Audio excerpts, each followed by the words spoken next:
up? And we got Jeff Huso. I'm saying that right? Yeah. Huso. How you doing, man? Cool, man. How you doing?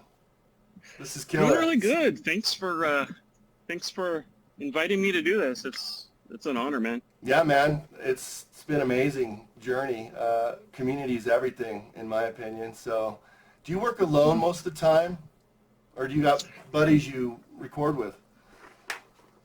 It's been a couple years since I recorded with a buddy. I think he just kind of got too busy and it kind of fizzled out. Stuff happens. Yeah. So, but I think also at the same time is when I started to get into the analog pedals and stuff like that. Mm-hmm. So my game just went whoop, and I just kind of liked doing it by myself better anyway at that point. Sure, because I could double the tracks and know exactly what I wanted to do. So. Have you ever gotten any drum tracks out of Mike Lomax? No, but I have worked with Zach Davis on a couple collabs, and I'm pretty sure that Lomax has done some drums on those. Yeah, well, if you want any help with drum tracks on your own projects, hit me up or hit up Lomax, you know. I feel like you and I have pretty similar taste in music, actually. Yeah. Do you have that feeling a little bit? I don't know. Throw some stuff at me. We'll see. Well, you like industrial and dark wave, and you like shoegaze and lots of different forms of rock. So, I mean, that's kind of where I'm at. Right. Yeah. You know? Yeah, absolutely. Indie rock. That stuff just... Exactly. Yeah, it seems to hit me better because it's... I don't want to say less polished, but it seems a little gritty around the edges. Sure. And, you know, if life's perfect,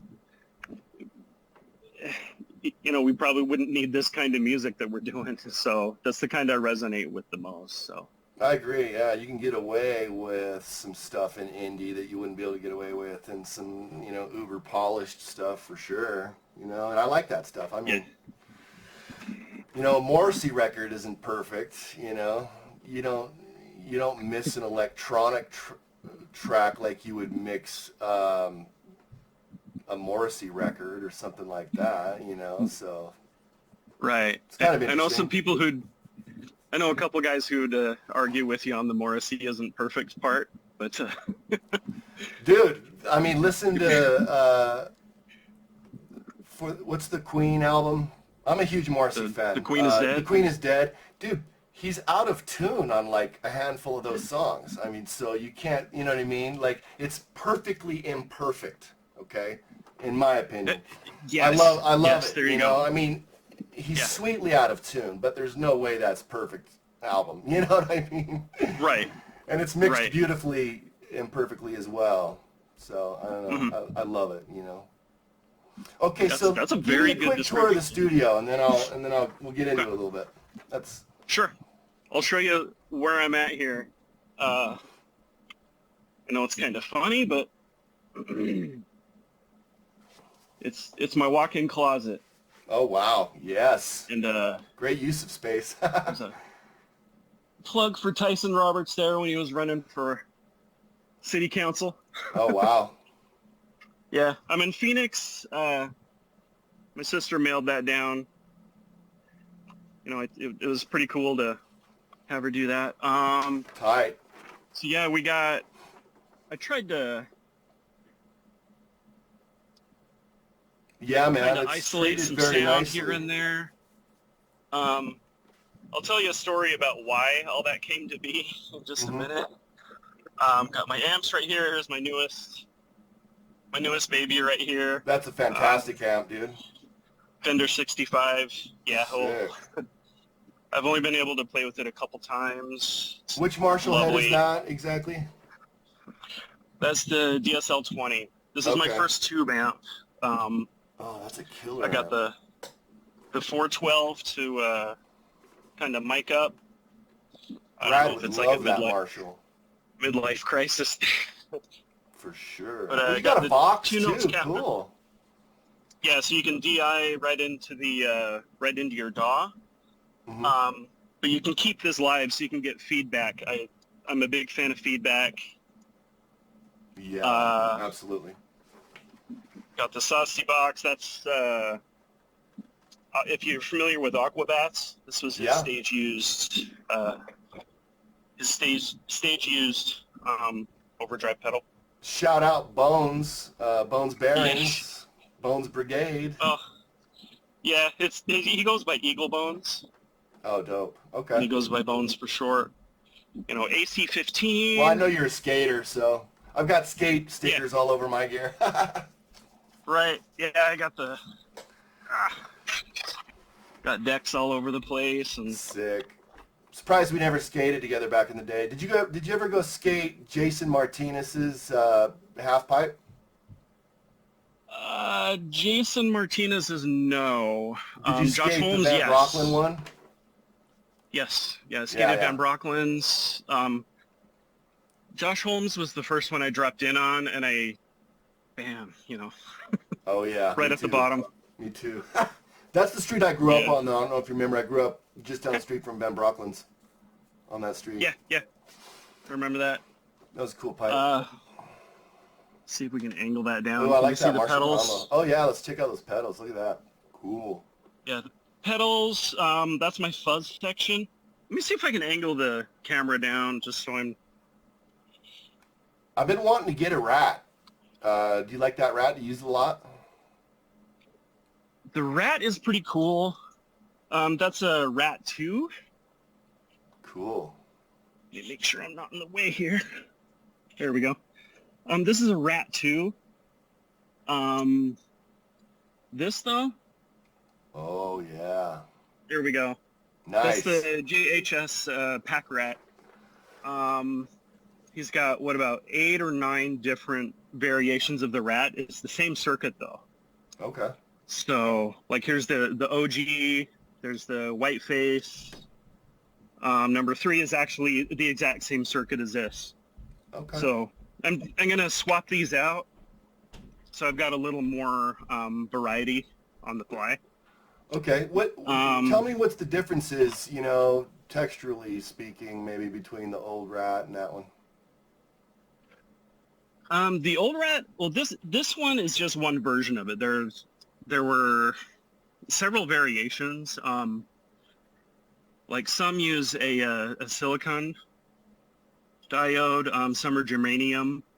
So I can't remember exactly what this one is, but this one's got both diodes in it. So just switching over to a different circuit, you can get the germanium instead of the silicone if you want. So a little mellower vibe to it. Also, the way that the filter is designed on the Rats, it's a little backwards. Usually when you clockwise it all the way out, it gets brighter. On the Rats, it's backwards. So you turn it counterclockwise and it gets brighter. Really? So depending on which circuit you choose on this, it reflects the original Rats accordingly, which is kind of cool. So is that on a lot of your recordings? The Rat? It's on a couple. Cool. The ones that I probably use the most, let's see. The ones that I probably use the most, got the compressor here, of course, JHS. These two together are really good for the shoegaze stuff. The FX40, I don't know if you remember the Yamaha, oh gosh, I can't remember the name of the box, but one of the effects on it was called the 40. It was number 40. The band Slowdive used that effect to make most of their album, titled Souvlaki, is a very textured, smooth, reverby, beautiful thing. I like those guys. Yeah, they're yeah, they're nice. They're pretty good. This is the recreation of the Klon Centaur, which is a very legendary pedal. They usually go for anywhere between $4,000 and $6,000 a piece on the used market. Really? Josh Scott, yeah. Josh Scott, JHS pedals, he ended up buying one of those. They originally put a bunch of goop in the circuit, so when you take off the back, you can't see what it is. Really? But he managed to, yeah, just to try to keep it secret. Sure. Over the years, some of that goop dried up. He was able to kind of chip it off, and he found out what the circuits were. So this is an exact recreation of it. So it's the same vibe and everything. Like John Mayer uses them. I believe Hetfield uses one. So it's the same thing, and it sounds really nice. It boosts the sound. Really puts a lot of mids into it. Of course, Josh Scott always puts his own little mods on everything as well. So it's got a good drive to it in the mid, maybe a little saturation, but it's got some decent mid to it. Yeah, a little bit of color. I don't like to try to push it too hard. Yeah, that's where the fuzz nice, section pretty comes clean in. sounds, and then you've got a nice, gnarly, heavy stuff too, which I like. That's this stuff. This is the gnarly, heavy stuff. Fuzz, fuzz, fuzz. I'm all about the fuzz. Some of these are recreations of the old ancient pedals from the 70s and whatnot. This one right here, this pedal right here, the Crimson. I'm hitting this one pretty hard with the amp when I'm practicing. I'm trying to set up some live shows and trying to figure out my rig for it. Sure. Recreation of it's called the Civil War era Big Muff. Okay. Hey, you have the same wireless adapter as me. Oh, yeah. Those are fun to practice with, for sure. Because you can walk around and get ideas. I love that. Yeah, practice, they're great. I wouldn't do anything otherwise just because of this tiny space. I check sounds with it, and then I end up throwing my cord on, but it's easy. It's good to set sounds with. Wow, look at that. All right. Crank that up. Sorry. I try to get all of them. Oh my gosh, what kind of bass is that? That's a Rickenbacker 4003. I was going to guess Rickenbacker, but I didn't want to embarrass myself. That is beautiful. Thanks. This is one, see how all the rest are guitars, but I've only got one bass? Right. Because I don't need any other bass now. Oh, good. Oh, for sure. Like the best bass you could really, really want, versatility-wise. Yeah, it's got a lot of attack and brightness to it. Most of the other ones have 2 outputs. This one just has the 1. Why did they do that? What's the other output about? And the other output, here, I'll kind of show you. I'll show you on the guitar. Rick guitar as well. This was my 50th present to myself. 50th birthday. On. When was your 50th? There's a standard output. Oh, I'm sorry? When was your 50th? In January. Okay, right on. Happy belated. Yeah. Thanks, man. Big 5-0. So don't remind me, man. But so we got standard output. Yes, that's right. So standard, and then the other one's called Rico Sound. It's kind of a brighter, chimier thing. Jangly? And they do, yeah, Ricks are very jangly. They're known for their jangliness. Did Johnny Marr play something of that nature? Did he play a Telly a lot, or a Strat, or what was Johnny Marr playing for that jangly sound? I think Johnny Marr is mostly the Jaguar, or the either a Jag or a Mustang. Okay. Don't know for sure. This one was kind of the first of my halfway decent guitars. I did swap it out, or I did swap the pickups out for the Seymour Duncan P-Rails. Okay. As you can see, well, maybe, there's just a regular single coil, and it looks like a P90 as well. There are switches right here. You can kind of tick them up, and you get the single coil. Tick them down, get P90. You can squeeze them together, then you get the the parallel humbuckers. Move the switches apart, then you get series humbuckers. So it's a lot of tone. You grab that one when you want some heavy junt, or what? This is the heavy junt, yeah. That is a cool guitar. You played that one quite a bit then, I would imagine. Looks like you've been playing the hell out of it. Surprisingly, no. This one, figuring out all the P90 stuff. Yeah. And, because I used to really like the junt, the chugging. Mm-hmm. So when I figured out that single coil was awesome, I went to Guitar Center to try to get a single coil. So I'm like, Strats or single coil. Yeah. Of course, you know, like, when I tried this one, I was like, okay, fine. We'll get the Shawbucker on the bridge. Nice. Brad has a setup similar to that. Yeah, it's nice. Very cool. But so P90s, I really like them because they're noisy and they're kind of unforgiving. However, this one's kind of been my go-to. Ooh, cool color. It's got the noiseless P90s, the Lindy Fralin noiseless. So you still get that kind of unforgiving vibe, but not as much hiss. Right. And yeah, so I'm gonna put that up so it doesn't fall. What color do they call that? Yeah, let's just see that hanging up. I just want to look at that color. Yeah, that is cool. I don't know. It's kind of like a metallic purple thing, burgundy-ish. Yeah, man. We'll call it burgundy. So you use that one a lot, huh? On your recordings? Yeah, that's the one that I'm using. There's shows coming up as well. So, because it's not too terribly expensive. Like I don't want to take the Rickenbacker guitar. Right. Because it's going to be a solo show, so it'll be just me. So. Okay, cool. Someone comes up format? and wants it. Are you going to have drum machines going, or tell me kind of about your show? Yes, it's going to be backing tracks. Zach Davis kind of, he turned me onto this app called Studio Tracks, I believe is what it is. Okay. Or Studio Tracks 3.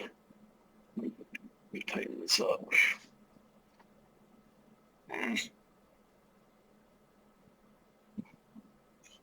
There we go.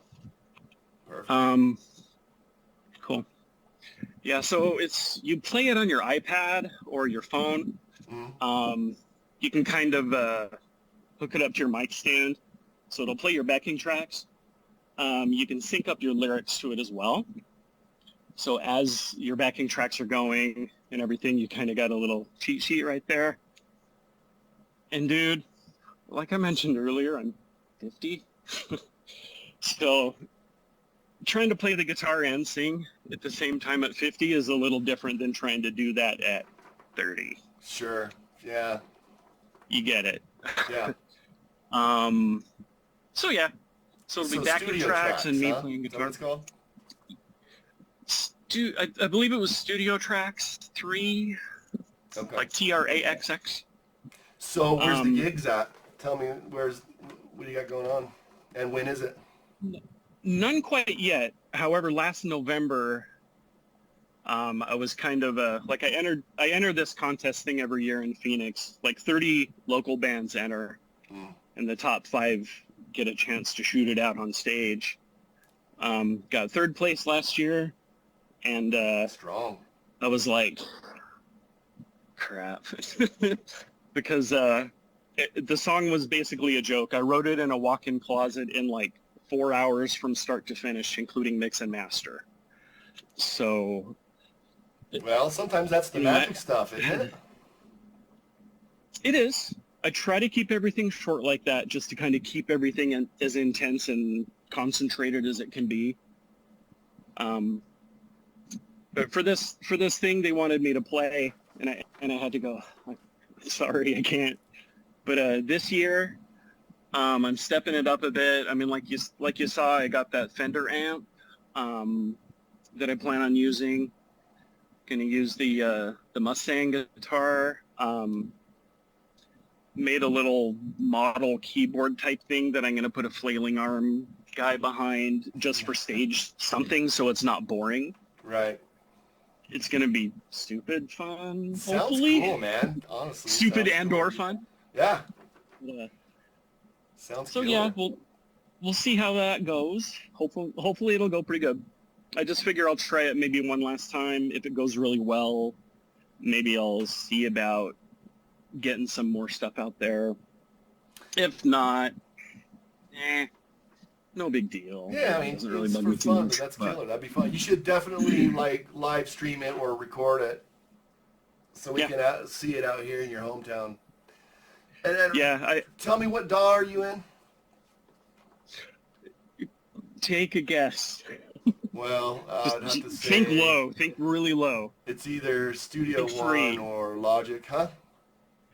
A little lower. Cool Edit Pro? GarageBand.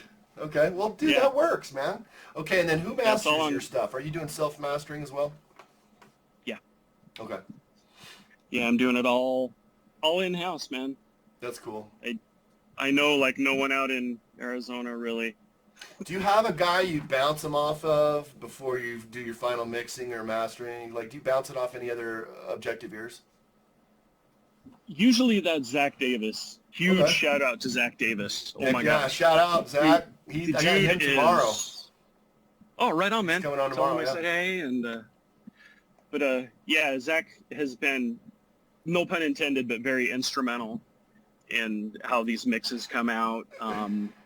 I think it's important to have an objective ear. I mean, that's why, I hired a mastering engineer, and I've developed a really good relationship with him. Shout out Trevor Noakes, Trevor Noakes Music Ltd. He's out of the UK. I met him through the academy, but he has got a good ear.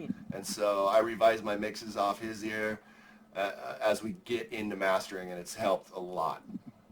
I can hear that. Oh, dude, the demos that you've sent out and everything, they sound so good. Thank you. Like just the of the kick and the snare. Well, the video that I just showed you earlier is a mastered track. That's one of the mastered tracks. Although it's recompressed twice through the video program and then again on YouTube. However, that is one of the mastered tracks. Right.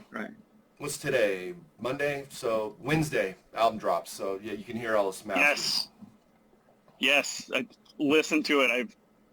In the YouTube video, the breakdown of the album. Oh, man, it's really, really good. Thank you. Yeah, it's sure fun. Yeah.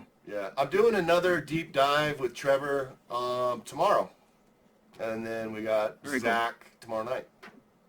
So. Okay, cool. So GarageBand, huh? And you have enough tools in there for mastering and everything, huh? What's your mastering process kind of like? Well, mastering, lately I've been mastering through GarageBand. They kind of have like a little rinky-dink EQ with an overall compressor or a limiter. So I'll kind of run it through there loosely with a little bit of headroom. Then I'll throw it through T-Rax.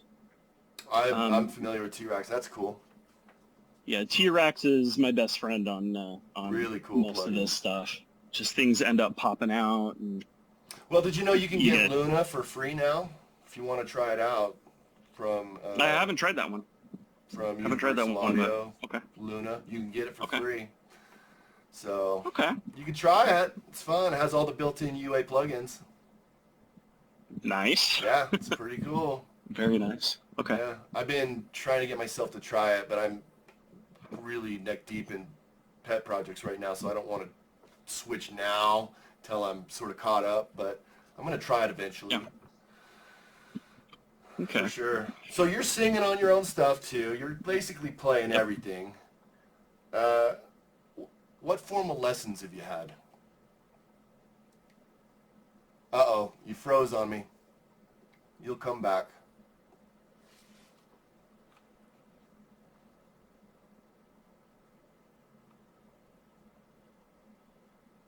I think I might have lost you.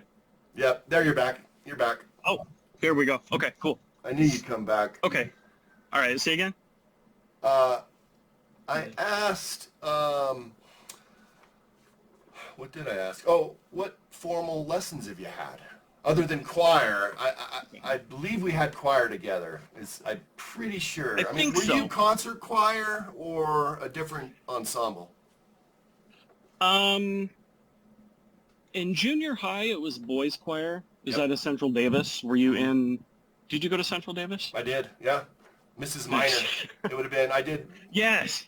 Yeah, boys Mrs. and Minor. concert, Mrs. Minor, and then concert choir my entire high school career as well. And it was Everett? Yeah, Mr.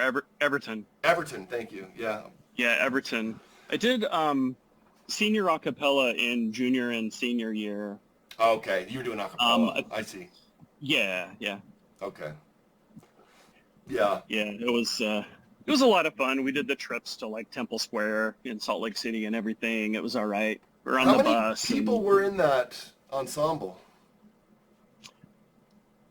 Senior a cappella, I want to say it was around 100-ish. It was a really big class. Wow.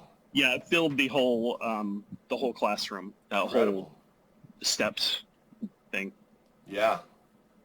And do you feel like that helped you? Are you singing your own harmonies and stuff? Do you like to work out harmonies? Yes. Most of the stuff you hear is doubled that I do. There's that project Scheisse Katzen that I've been doing. It's more of a Rammsteinish, hard-hitting type of thing, heavy guitars and whatnot. Okay, cool. For vocals on that, like I try to have two different personas. One is kind of like a skinny dude with a high voice, and the other one's kind of like a low, on each track. Good analogy. Just to kind of fill out, because it's boring if you think it's just one person, but just to kind of fill it out. But usually I'll go about a left, center, right for each one, in the chorus at least. Yeah, I think it's the contrast that you like about that's what I like about it too. Would you consider that like industrial rock, or would it be like, what do you consider that? What would that be, that Rammstein type thing? Yeah, Heavy I just call it industrial metal. Okay, cool. Kind of industrial metal. When you mentioned pet project, I was going to say, this is my pet project. Yeah. It's all about cats. Like every song is about cats, just to kind of take the seriousness out of everything that people kind of, say for instance, I put out a really serious song about just a devastating heartbreak or something. Right. And someone's like, that song sucks. This is to kind of offset that and just kind of poke fun at myself. If anything, because if someone says that sucks, I'll go, yeah, you're damn right it sucks. Yeah. Isn't it awesome? So, well, yeah, dude. At least you're not insecure about it. I mean, at the end of the day, you got to be an artist, right? So. Right. It just eliminates all those insecurities, and I would rather probably have people laugh at it than, say, start a mosh pit even at a show. Well, based on what I've heard, even though they'd both be awesome, but I don't. It's never heard anything of yours that you should be insecure about, and I think even your humor comes through. Thank you so much. When there's a seriousness and a humor, which I like about it too. Yeah, dude. So that's what you're currently working on, I guess. Is that your current project then? That's what I'm putting all my focus into now. I had a album drop a couple of weeks ago under the name Springtank. Okay. That's kind of the shoegaze, kind of indie shoegaze with a little harder guitar. Absolutely. Think My Bloody Valentine. Sure. If you kind of think that band. Far. Kind of reminded me a little bit of Far, early Deftones, or even like, I don't know, makes it a little Morrissey. No, I like that stuff, dude. I'm big into that shoegaze stuff. Yeah. Thanks, man. So I'm Far? kind of taking turns. Do you remember those guys? Which, I'm sorry? Do you remember Far? Do you remember those guys? Far, I don't think so. Okay. I'll send you a link later. Okay. they came up with Deftones, but they were more emo. They were more on the emo side of things, but awesome band, by the way. You gotta look them up. Okay. Cool. Yeah, I'll do that. So yeah, the Scheisse Katzen stuff is what I'm aiming for shows for. It'd be easier to pull that off, and like I said, the flailing tube arm guy next to me, people are gonna look at that and they're either gonna love it or hate it, and I'm fine with either way. Yeah. But at least I'm up on stage doing it. Absolutely, man. And so yeah, that'll be a fun show. So yeah, that's the focus right now, is just to kind of pin down what character I kind of want to play on stage. I'm kind of to that point. Musically, I'm doing all right with the playing the sequences and everything. So I'm just trying to figure out, am I going to wear something dumb or am I just going to go up there myself? Sounds like a great idea. Thanks. We'll see how it goes. I'll be interested in watching that. I don't know a lot of guys that have such a big contrast between their different sounds they experiment with, You can go from one side way over to the other, Most of us, me, myself, Zach, we sort of stick to kind of our wheelhouse often, to an extent. But yeah, you've got a pretty wide range of stuff you work with. Pretty wide swing. Thanks. Yeah, the songs kind of depends on what's bugging me. So the metal Scheisse Katzen stuff, again, that's just humor. The Springtank stuff is more of the emotional, purging of whatever's bothering me. Sure. Like I woke up in the middle of the night one time, a dream about an ex trying to talk to me or whatever. And the last song in the album, like I woke up at about 3:30 in the morning from it, and first thing I did is I grabbed my phone, started typing out lyrics. At about 4 or something, I'm okay, I'm going back to sleep. And the next morning I finished the song off. And so if it's a more of an emotional thing, that tends to usually be the more harmonious type of stuff and a little less noisy. But the ones I kind of focus on, okay, I like this little guitar squeak right here. So you're into your guitar squeaks. I like them. I like the nuance that it gives. Totally. The digital stuff, I used to do a lot of that back in the Machine Fetish days, kind of 2000 to 2003 or so. But there wasn't a lot of guitar nuance. Like you couldn't really tell that there were fingers sliding down a string or a pick burn, you can't beat that. But now it was too clean. It finally clicked with me, but yeah, finally clicked with me. Just they're noise machines. So, I mean, just make noise with them. And have fun. Reminds me of, the term, if I may use it, emo, Sure. You got shoegaze and emo. I mean, it has that nice, pleasant noise level to it, It's not too clean or too perfect as well. Are you a fan of Sunny Day Real Estate? What I've heard, I don't mind. It's been a long time since I've listened to them, but I know that they're kind of under that same umbrella. Sure. Okay. Well, those two bands you got to write down and explore their discography for me. Far and Sunny Day Real Estate, two of my favorite emo rock bands. And nice. Sunny Day can get pretty heavy at times too. They've got some killer grooves. Okay. I like William Goldsmith, the first drummer for Foo Fighters. Do you remember them? Yeah.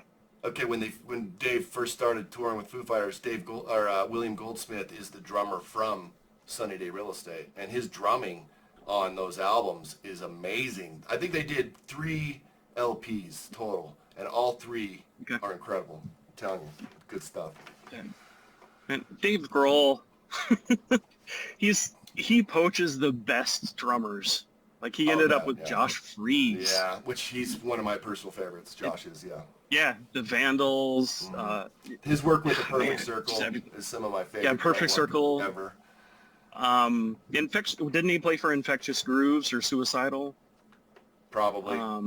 Yeah, something like his work on Filter Anthems for the Damned, he actually did the drum work on that. It was fantastic. It's one of my favorite albums too. Yeah. But Married to Gnomes and 13th Step, you know, his drumming on both those albums is just insanely tasteful. The way he self-mixes and the way he hits, it's just incredible. One of my favorite drummers for sure. Shout out Josh Freese, right? Yes. Yeah. So, Absolutely. Okay, we're like 36 minutes in, okay, and we don't want to go too long, give me your favorite plugin. My favorite plugin, like audio plugin? Yeah. That you use a lot, all the time, to help shape your sound. And you mentioned T-Rax. Oh, gosh. Yeah, T-Rax, I'm glad that you said that because I'm trying to think of any other plugin that I use, and I don't really use many anymore. I'm all pedal board now. And you like to bake in your sound right out of the gate then, huh? Yeah. I like to kind of T-Rax is probably my favorite because it can bring out a lot of nuance in the guitar that the unprocessed tracks don't have. Sure. I mean, and is it a form of T-Rax has a form of compression, right? Yeah, it's got some compression. You can you can use it as plugins on tracks, but I usually don't. I'll try to just leave headroom so I don't have to like brick wall anything or anything like that. But yeah, just kind of an overall thing. Mostly I just EQ it. But like you said, I try to bake him in as soon as I can because I like the limitation. Just kind of like the studio. It's small. I think if I were too comfortable with something that can change my mindset, that wouldn't translate into the music, and I would sound too comfortable in there. Sure. And I don't really want to do that. I kind of like the hard way. You definitely have a vision of what you go for. You have sort of a focused sound in your aesthetic overall, so I think you definitely that's purposeful. I would have to speculate. Yes. Yeah. Thanks, man. I'm glad that you get it. Yeah, definitely, man. That, like I say, I think we have similar tastes, for sure. I mean, they're along the same lines at least. So, lastly, what do you want to plug? Tell us what to watch out for, and tell us what to look for, and what would you like to plug? What do you got coming up? I'm shooting for October 13th for the new Scheisse Katzen album, about Concept 7 songs. Of cats, correct? Yeah. Sorry. I love it. But I also want to plug the guy that did win the contest last year, Mike Lee. His band, Mike and the Molotovs. Fantastic stuff. It's kind of psychobilly. He calls it spaghetti punk. It's almost psychobilly punk stuff. We've collabed on a couple things. He's from the band that was called Goth Brooks, which did hard-hitting industrial country. Really? Dude's a genius when it comes to music. So if you can check out Mike and the Molotovs, do yourself a favor. Maybe we should get Mike on, huh? Get Mike on the show. He'd probably love it. I know Goth Brooks was played on. Goth Brooks was on. I want to say it was on Unrest on the Seventh Day. That show on the Wave on Sunday nights on 103. No kidding! I listen to that, dude. I love the Wave. Yeah. Yeah. Yeah, every Sunday night they do kind of the hardcore music. But the Unrest. What do they call it? Unrest on the Seventh Day. On the Seventh Day, yeah. Love that stuff, man. Love it. So yeah, check them out. See, there you go. Keep you busy for a while. Might want to kind of plug your kids' ears on that, though. Yeah, you know, definitely. Yeah, Tara, my wife, Tara. You know my wife. I think you went to school with her, but she doesn't like unrest on the seventh day. She still goes to church. Not so. a fan. Gotcha. But right on, man. This has been awesome, dude. I've got your links. Thank you, man. I'll try and get this out to you tonight. Won't take me long. Okay. And this has been awesome. I love your studio. I love your work. So keep it up. Thank you, man. I appreciate it so much. And thank we'll do you. this again. Next week we got Zach. Watch out for that. Yeah. Hit me up if you want some drum tracks on anything, man. You know, okay. I'm along those lines. So let's collab. Let me know if you want a drum track. No big deal. Okay. I'm set up and ready to go. I might have to. You know, your stuff, your mixes sound way better than mine. So I'll just say, here's all my parts. You mix it. I mean, I could help you with mixing, but I can pre-mix the drums to an aesthetic for you and then send them and let you kind of have fun and do it. No big deal. That's a good point. Like you say, what you do with your mixes is correct and perfect for your aesthetic. You know, I think it'd be too easy to over-mix some of your work, so, you know. Yeah, good point. You can't mix an indie record like you would a filter record, for example. You know what I mean? Right. So that's a good point, yeah. Okay. But yeah, man, if you want to bounce anything off me, let me know, and let's do this again, man. It was fun. Okay. Here's the thing with live drums, okay, and when you have a live drum aesthetic, it really ups the game, because a good drum sound, Mike Lomax and I were just talking about this the other day, just a good snare sound, for crying out loud, sets the stage for the aesthetic of the entire track. So if you're mixing into a killer drum track, you're already like 25% ahead, you know what I mean? Like, so that's kind of the idea with that. Mm-hmm. So it can really up your game, your mixes, you know, when you're mixing into a killer drum track. That was what I noticed first out of the songs that you sent, was the snare. Yeah. It had the perfect amount of length, and it was chopped right at the right spot. You know, it took me a long time to learn how to do that, man. It's I can imagine. Some of it is the reverb decay time. And that's combined with the release time on the compressor. They're working together, which is also in conjunction of the tempo of the song. So all those three things have to be right for it to fall the way it does with the tempo. It's tricky, man. It took me a while to get that. It shows. It shows a lot of effort. Like I get that, because as a drummer, the snare is like the most scrutinized part of the whole kit. Exactly. There's that whole joke, my snare sounds like crap. Yeah. You know, that every drummer knows. It literally sets the stage for the whole aesthetic of the track. Yeah. But and a lot of that is the academy. You know, I'm getting a lot of reps, obviously, with mixing, and I can bounce ideas off not only Trevor, but other members in the academy. And so a lot of that knowledge and experiences come from that. So thank you for noticing. Like I've been engineering for a long time, but it's only been the last 4 years that my mixes started to get respectable. That they started to pop, yeah. I'm almost there. I'm working on it. Definitely, you're getting there. Bounce some ideas off me. So again, for the second time, thank you. That was a cool topic to discuss, so I thought I'd turn it back on. Thank you so much. Good to see you, bro. Yeah, you too. All right, brother. All right, take Talk care, man. soon, man. See ya. Later.